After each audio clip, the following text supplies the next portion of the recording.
It's almost the end of the year at it means 13th month pay. In this video, pag-uusapan natin ang different ways to use your 13th month pay on your path to wealth. Kung wala naman kayong 13th month pay, katulad namin dito sa US, I will show you what to do. Hello everyone! Welcome to Invested Lifestyle. First, please don't forget to hit the like button if excited na kayo sa 13th month pay nyo. And let's get started. So, unang-una is sa emergency fund. We are in the post-COVID era at maraming unknowns. Mataas ang inflation, down ang investments, kaya malaki ang chance na magkaroon ng recession sa 2023.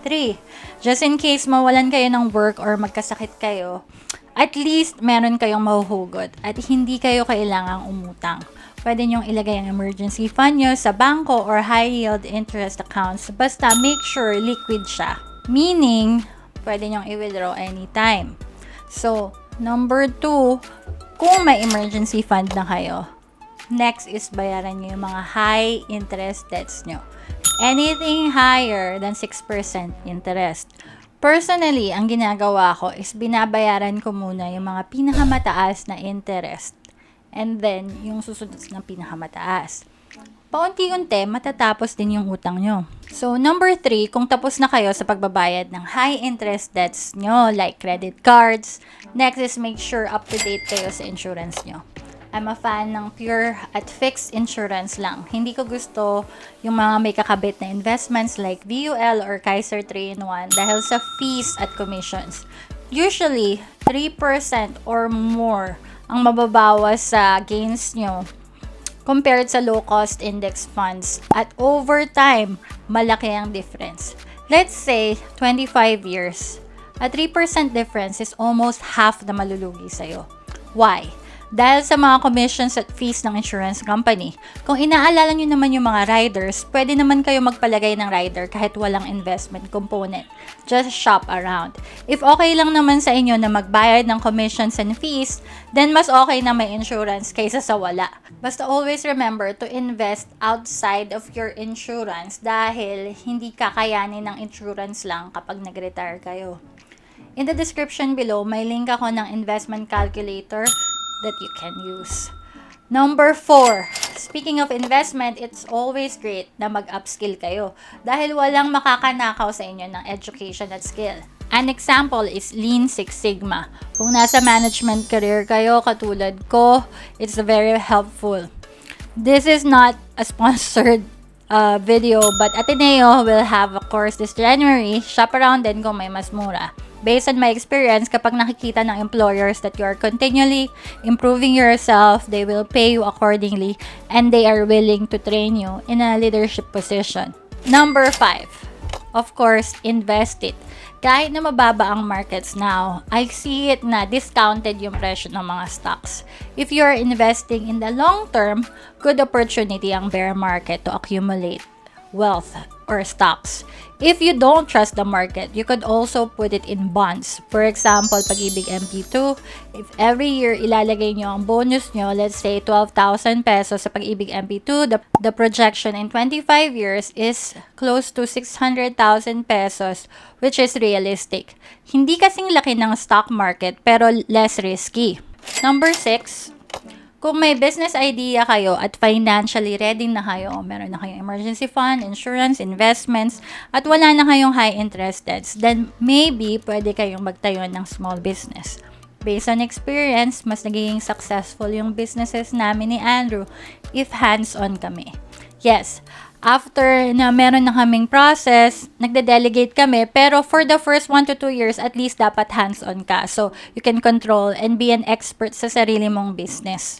At number 7, lastly, is a combination of the things that we talked about. Di naman kailangan ng isa lang paggamitan mo. Pwedeng hati-hatiin mo yung 13th month pay mo based on your priorities. Personally, wala kaming 13th month pay dito sa US, pero yung di ko ginagamit na bakasyon, kino-convert ng trabaho ko to cash. So, usually, I get 6 weeks of annual leave at 2 weeks lang yung nagagamit ko.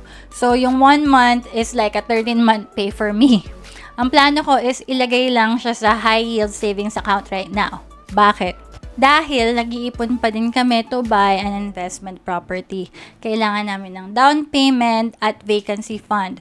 Plano kasi naming paupahan, pero syempre may mga times na mababakante, so we want to make sure na may pambayad pa rin kami sa hulog. If gusto nyo man ng 13-month pay at hindi ina-offer ng work nyo, katulad ng mga OFW dyan, ginagawa ko noon is naglalagay ako ng at least 1,000 pesos a month sa isang separate savings account. At the end of the month, that is my bonus. I hope nakatulong ang video na to para bigyan kayo ng ideas on how to use your 13th month pay or bonus. And I wish you the best of luck. Maraming MLM ngayon ang itatry kayong irecruit at sasabihin nila na gamitin nyo yung 13th month pay nyo. Please don't. Mawawala lang lahat yon. In the comment section, please let me know ano ang plano nyo sa 13th month pay nyo at bakit. So, last favor ko sa inyo, please don't forget to like and share this video to 2 people and ask them to share this video to 2 people. Don't forget to subscribe. Open din ang comment section sa mga tanong nyo at iba pang suggestions about personal finance and how to prevent people from getting scammed. Always remember, invest more and keep it simple. Bye!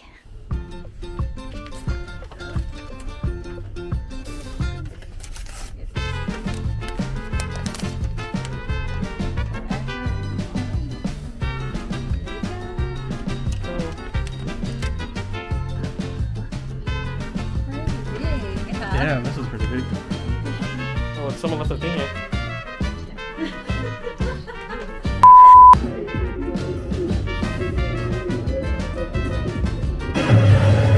Because I must tell you, for the next 3 fun-filled days, we gonna rock this boat. If you ready to rock the boat, make some noise. So I need all my party people joining in, right? You gonna see, you got it. Work it.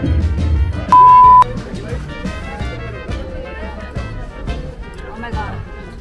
It's so good and also so spicy. You good? Go in so we don't have to listen to this spiel.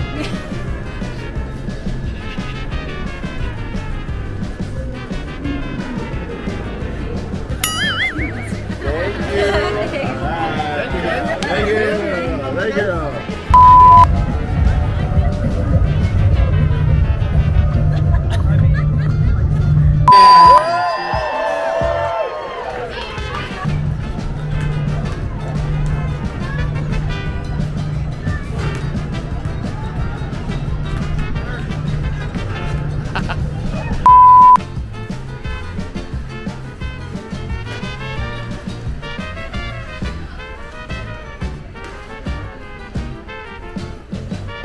Oh, you looked the wrong way. Oh. Go. Yeah.